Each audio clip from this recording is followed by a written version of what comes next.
The mayor of Bridgeport, Connecticut, Joe Ganim, narrowly won re-election last night in a highly anticipated rematch against his top challenger, John Gomes. But the win doesn't guarantee the mayor another term in office. Last week, a state judge ordered a new primary because the city's original primary back in September was overshadowed by allegations someone stuffed the ballots. Eyewitness News reporter Marcus Solis live in Bridgeport with the latest. Marcus.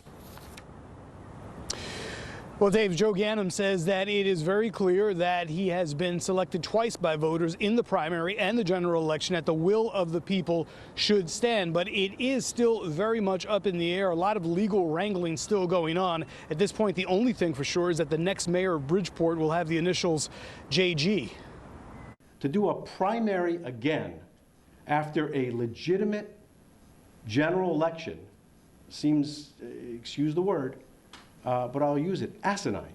Bridgeport Mayor Joe Ganim talking tough after a narrow victory in yesterday's general election.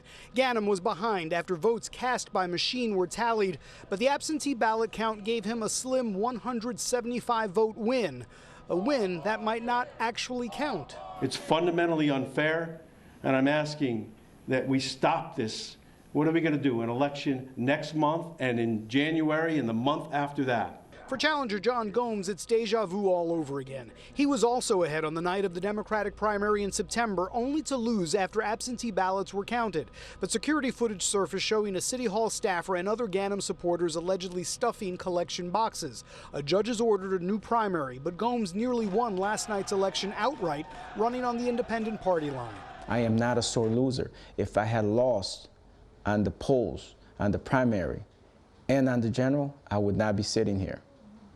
But someone needs to stand up. Gomes accuses the mayor's camp of pressuring seniors and residents of public housing to fill out absentee ballots. During the hearing, Ganim supporters pleaded the fifth, while Ganim denied knowledge of any alleged vote harvesting. I urged the Secretary of State to really take some serious action along with the Attorney General.